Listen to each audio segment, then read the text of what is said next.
한 사람의 그 중에서도 한 리더의 선택이 얼마나 큰 결과를 초래하는지 오늘 본문은 우리에게 여실히 보여주고 있습니다.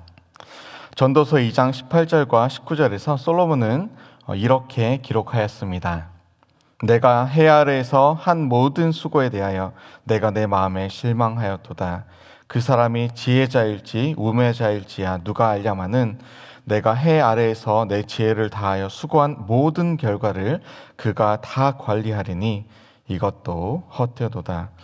지난주 본문 중에 열왕기상 10장에서 우리는 솔로몬의 엄청난 이 부귀영화 그리고 영광을 보았습니다. 그런데 이 솔로몬은 그 찬란한 영광의 마지막은 수고요, 그리고 이 땅의 찬란함의 결과를 계승할 사람, 자신의 아들을 보면서 또한 걱정을 하고 있습니다.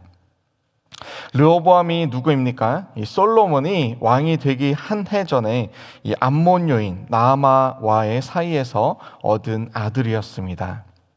이스라엘 후손과의 사이에서 낳은 아들이 아니었던 것이죠. 여기서 그치지 않고 솔로몬은 이 왕의 위치에 올랐을 때는 하나님께서 주신 이 부와 영광을 잘못 사용하였습니다. 세상의 힘을 얻기 위해서 세상이 추구하는 그 방법 그대로 이 정략 결혼을 선택한 것입니다. 이방인 여인들로 왕비 700명 그리고 첩을 300명, 도합 1,000명의 처와 첩을 둔 것입니다. 르호보암은 자라나면서 어린 시절부터 이 아버지의 지식과 지혜, 부귀와 영화를 보았지만 그가 철이 드는 시기로부터 아버지의 죽음에 이르는 시기 동안 이 아버지의 이방 여인들과의 정략 결혼으로 인한 이 우상 숭배 그리고 성적인 타락 또 가증한 일들을 계속해서 본 것이었습니다. 하나님의 르호보암에 대한 평가는 역대하 12장 14절에 이렇게 기록합니다. 르호보암이 악을 행하였으니 이는 그가 여호와를 구하는 마음을 굳게 하지 아니함이었더라. 인생이 우리에게 가져다 주는 것은 곧 우리 안에 어떠한 인생이 있는가에 달려 있습니다. 내 마음에 어떠한 인생이 들어있는가. 르호보암은 17년 동안 유다를 통치했지만 그가 어떻게 나라를 다스렸는지는 그의 행적을 하나하나 따라가면 다 보입니다. 그리고 그의 통치 기간 동안에 나타난 특징 중 오늘 본문에서 발견되는 것은 이 오만과 거만함이었습니다. 바로 이 교만함이 그를 악한 왕으로 만들었습니다. 그리고 가장 큰 그의 과오는 바로 그가 이 고통받고 있는 백성들의 소리로부터 귀를 닫고는 또 과거의 여러 가지 잘못을 무시하면서 오히려 더 나쁜 방향으로 그가 마음을 먹고 행하였다라는 것입니다. 한마디로 그는 자격이 없는 왕이었습니다. 1절로 3절을 보시면 이 세겜이라는 곳이 나옵니다. 르호보암이 솔로몬을 대신해서 이제 왕이 되었습니다. 세겜이라는 곳에서 사람들과 함께 모였습니다. 새로운 왕으로서 세겜을 선택한 것은 어쩌면 참 세상적으로 볼 때 너무나 현명한 일이었을 것입니다. 세겜은 예루살렘에서 북쪽으로 약 한 65km에 떨어진 곳에 위치하고 있습니다. 므낫세 지파가 사는 곳이었습니다. 북방 10개의 지파가 모두 좋아할 만한 그런 중심지였습니다. 요셉의 무덤이 세겜에 있었죠. 그리고 에브라임의 실로의 모세의 장막이 있었던 그런 곳입니다. 사무엘 선지자가 이 세겜 지역 실로 출신입니다. 더 거슬러 올라가면 유다 민족의 아버지, 이스라엘의 아버지 아브라함이 세겜 땅에 거주한 적도 있었던 그런 역사적인 장소입니다. 야곱도 세겜 성읍 앞에 장막을 치고 거주하였죠. 이렇듯 이 세겜은 유다 민족에게 역사적, 영적으로 아주 굉장한 의미를 지닌 그러한 중요한 요지였습니다. 2절을 보시면 이 느밧의 아들 여로보암이 전에 솔로몬 왕의 낯을 피하여 애굽으로 도망한 적이 있었는데 세겜에서 이 르호보암이 왕이 된다라는 소식을 듣고 이제 돌아오게 됩니다. 여로보암은 솔로몬의 마지막 통치 시절 곧 이 우상 숭배와 또 이방 풍습을 쫓던 솔로몬 대신에 이 하나님께서 택하신 사람입니다.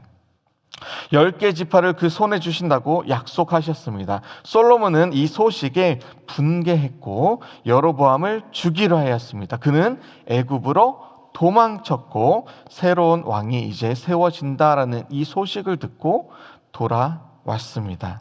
르호보암은 이 세겜에서 왕관을 쓰는 것이 이 남과 북을 연합하고 평화를 가져다 줄 것이라 그렇게 생각을 했습니다. 물론 결과는 우리가 잘 알고 있듯 정반대였습니다. 르호보암이 왕이 된다는 소식에 이 여로보암과 10지파가 찾아왔습니다. 그리고 이렇게 말합니다. 4절을 우리 함께 읽어보시겠습니다. 왕의 아버지가 우리의 멍에를 무겁게 하였으나 왕은 이제 왕의 아버지가 우리에게 시킨 고약과 매우 무거운 멍에를 가볍게 하소서. 그리하시면 우리가 왕을 섬기겠나이다. 앞선 열왕기상 4장에 보시면 솔로몬이 이 12지파의 구역을 새로 편성하는 것이 나옵니다. 이때 유다 지파는 포함이 되지 않습니다. 그리고 그 외에 지파에게 아주 높은 세금과 또 노역을 시켰습니다. 매튜 헨리에 의하면 이 1000명의 아내와 정략 결혼한 나라들을 만족시키고 또 끊임없는 우상 숭배, 또 향락, 이 쾌락을 위해서 결국 국고는 하루하루 지나면서 줄어들고 또 결국 이것은 높은 세금과 노역으로 이어졌을 것이다. 이렇게 기록을 합니다. 자, 그렇다면 유다도 포함을 시킬 것이지 왜 유다만 유독 편애를 했던 것입니까? 누구는 노역을 하고 누구는 왕궁에서 파티를 하고 공의와 정의는 더 이상 그곳에 있을 수가 없는 그런 상황이 되었습니다. 솔로몬이 이 통치의 말년에 잘못한 것을 만약 르호보암이 나서서 내가 잘못했다, 이제 나는 다시 나라를 바로잡겠다, 아버지의 과오를 내가 바로잡겠다, 내가 먼저 본을 보이겠다, 섬김의 왕, 또 가난한 자와 약자들을 대변하는 왕, 모두가 함께 이 고통과 어려움을 분담할 수 있도록 우리 모두가 함께 내가 앞장서서 그렇게 힘을 모으고 그렇게 통치하겠다, 다스리겠다, 그렇게 만약 겸손함으로 나왔다면 얼마나 좋았을까요? 여로보암은 반역할 마음이 처음에는 아마도 없었을 것입니다. 그는 그저 이 르호보암이 솔로몬과 달리 멍에를 좀 가볍게 고역을 줄여서 모두가 힘을 합해서 다윗의 때와 같이 그리고 솔로몬 왕의 아버지 솔로몬 왕의 통치 초기에 이 하나님을 예배하고 경배하는 그때의 삶을 꿈꿨을지도 모르겠습니다. 이에 르호보암은 이제 어떻게 말했죠? 3일 후에 다시 오라, 그렇게 말합니다. 자, 하나님께 사용받은 진정한 위대한 리더들은 사실 돌아보면 섬김의 사람들이었습니다. 모세도 또 여호수아도 사무엘도 다윗도 모두가 먼저 앞장서서 이 위험을 무릅썼습니다. 그런데 솔로몬은 섬김의 리더가 아닌 인간의 인기를 얻는 이 연예인처럼 살기를 그렇게 택하였습니다.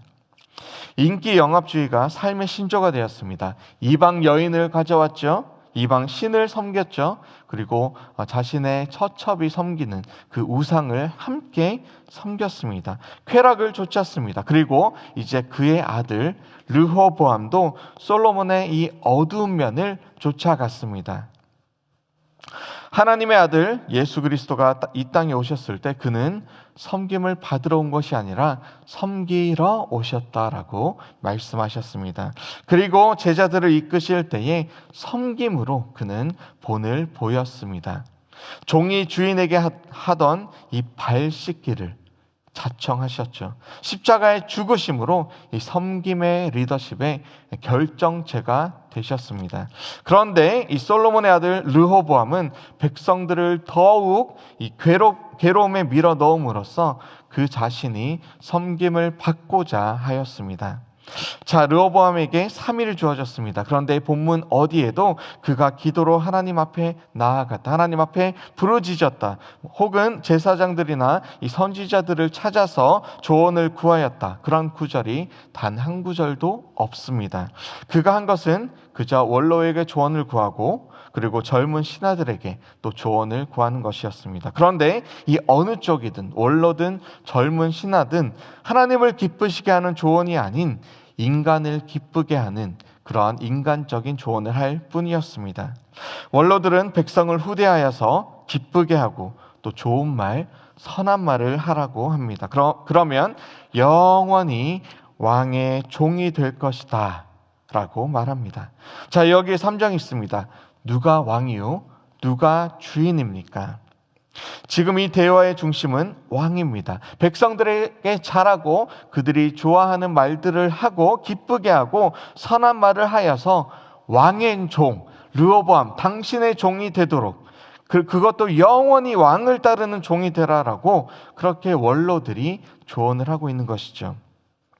하나님은 이 조언 속에 그 어떠한 자리도 차지할 수 없습니다. 언급조차 되지 않습니다.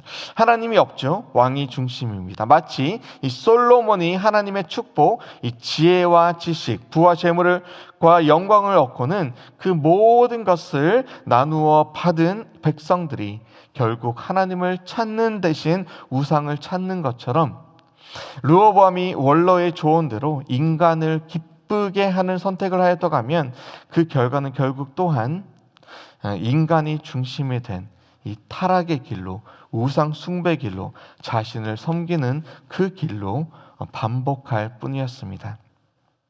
자, 왕은 원로들의 가르침을 버렸습니다. 마음에 그렇게 들지 않았기 때문입니다. 그렇다면 더 좋은 선택을 해야 할 때인데 그렇지 않습니다. 그는 자신과 함께 자라난 젊은 신하들, 사실 젊지도 않았습니다. 40 전후에 그러한 신하들이었습니다. 이 젊은 신하들은 무엇이라고 조언했죠? 멍에를 더욱 무겁게 하고 또 전갈 채찍으로, 그냥 채찍이 아닌 이 전갈 채찍, 아주 쇠 괄기가 있는 그러한 채찍으로 치라라고 그렇게 조언을 합니다. 공포 정치를 하라는 것입니다. 공포 정치의 핵심이 무엇입니까? 계급을 뚜렷이 나누라는 것입니다. 왕과 백성은 하늘과 땅처럼 그렇게 먼 높낮이가 있다.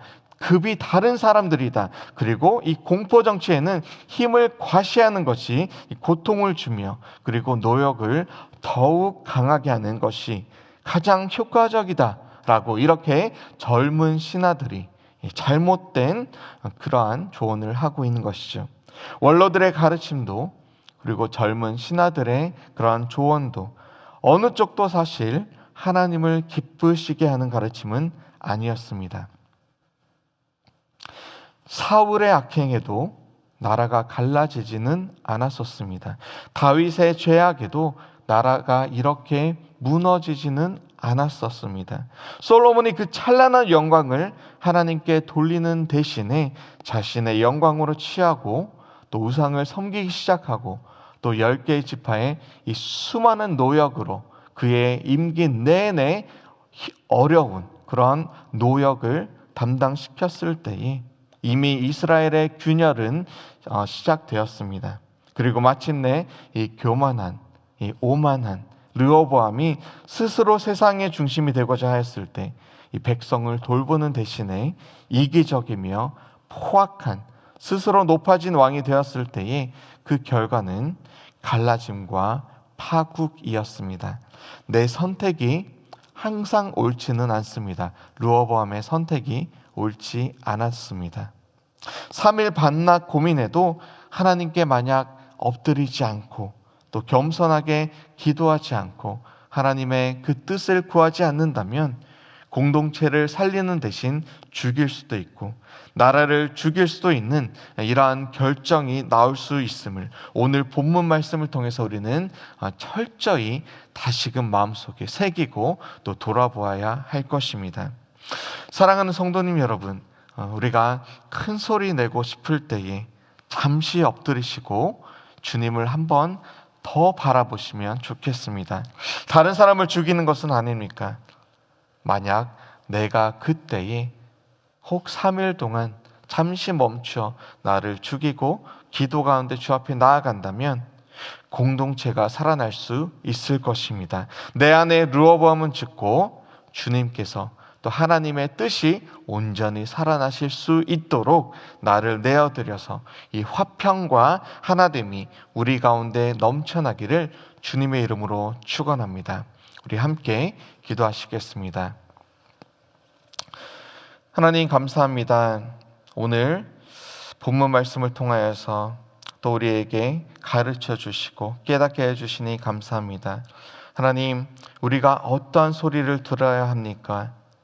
하나님, 때로는 우리가 세상의 여러 가지 조언을 구하지만 그것이 하나님을 기쁘시게 하는 것이 아니라 나의 귀를 기쁘게 하고 내 마음을 기쁘게 하는 그런 소리로 끝날 때가 너무나 많음을 우리가 다시금 이 말씀을 통하여 들어보게 됩니다. 하나님, 우리가 세상의 소리를 찾는 대신에 주님 앞에 나와서 하나님의 말씀 앞에 무릎 꿇고 기도 가운데 주님께서 주시는 그러한 놀라운 응답의 그러한 음성을 들을 수 있도록 우리의 마음을 새롭게 하여 주시옵소서. 르호보암의 길로 가는 대신에 우리가 철저히 겟세마네 동산에서 주 앞에 주님의 뜻을 구하였던 예수 그리스도의 길로 가는 우리 모두가 될 수 있도록 주여 축복하여 주시옵소서. 감사드리며 예수 그리스도의 이름으로 기도합니다. 아멘.